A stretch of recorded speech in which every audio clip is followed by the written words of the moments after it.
नमस्कार किसान भाइयों और बहनों, मैं गरिमा भारती आप सभी का हमारे साप्ताहिक कार्यक्रम कृषि कनेक्शन में स्वागत करती हूँ।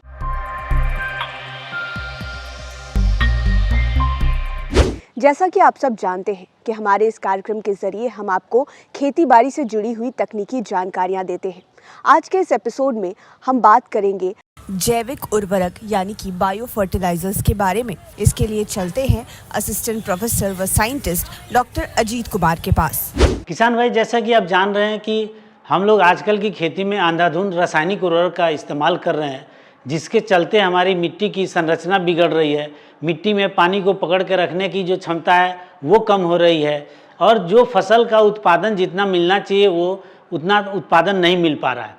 तो इसका वजह है कि हम ज़्यादा से ज़्यादा रासायनिक उर्वरक का इस्तेमाल कर रहे हैं। के विकल्प के रूप में हमारे पास जीवाणु खाद भी है।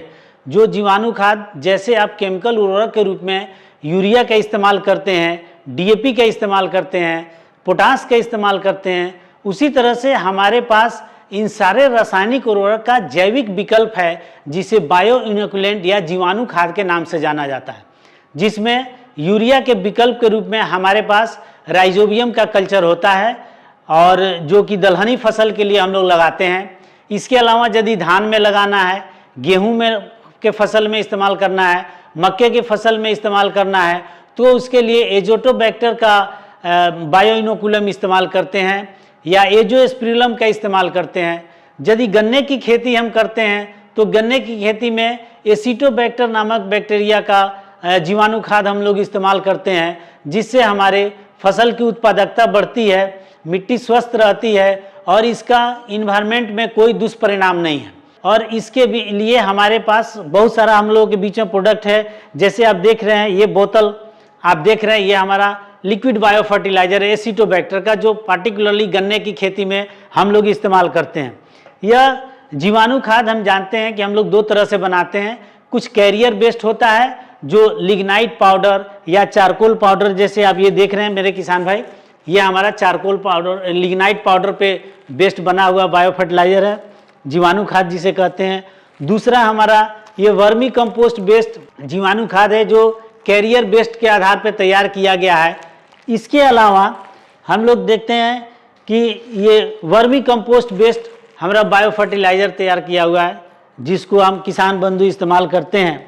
लेकिन ये जो भी आप देख रहे हैं कि कैरियर बेस्ड जो जीवाणु खाद हम लोग तैयार करते हैं, इसकी थोड़ी सी लिमिटेशंस ये होती है कि ये 6 महीना तक ही ये कारगर होता है, उसके बाद इसकी एफिशिएंसी कम होने लगती है।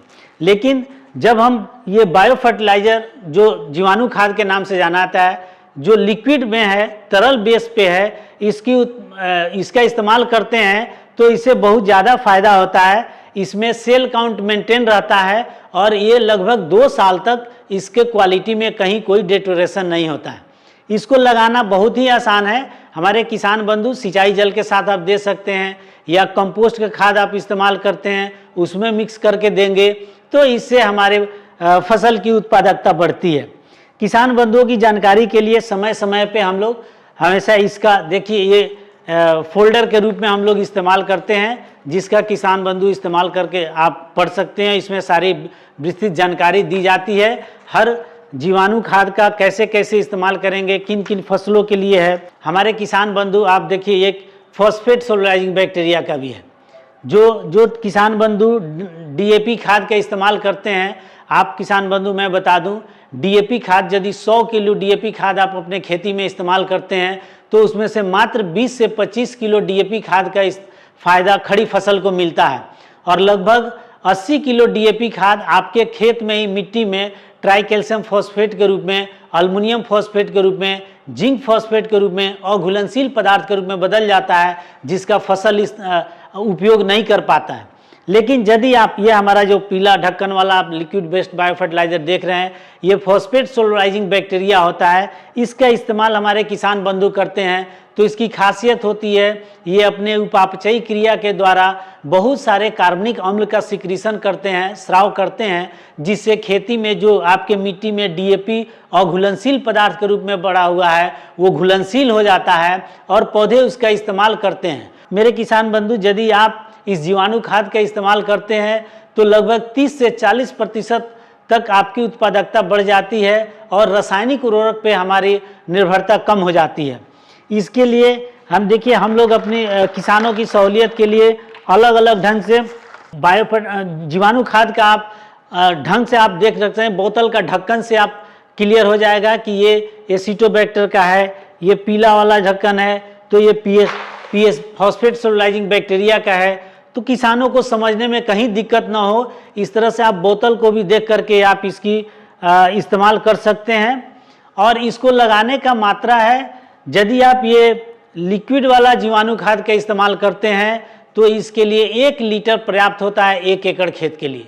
जबकि आप ये कैरियर बेस्ड जीवाणु खाद का इस्तेमाल करते हैं तो इसका 2 केजी प्रति एकड़ के हिसाब से इस्तेमाल करना होता है। इसको कंपोस्ट में मिला करके हम लोग खेती में इस्तेमाल करते हैं। ईख अनुसंधान संस्थान में इस प्रोडक्ट को हम लोग तैयार करते हैं।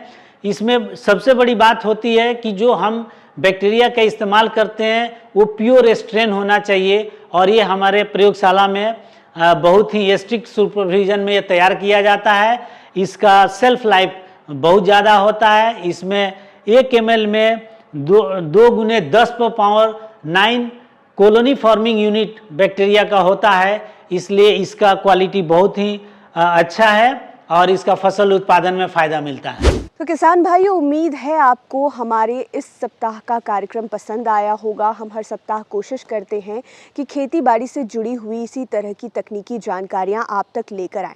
अगर आप के खेती बाड़ी से जुड़े हुए किसी तरह के सवाल या फिर सुझाव हैं तो आप बेझिझक हमें कमेंट बॉक्स में लिख सकते हैं। हम पूरी कोशिश करेंगे कि उसका समाधान आप तक पहुंचा पाए।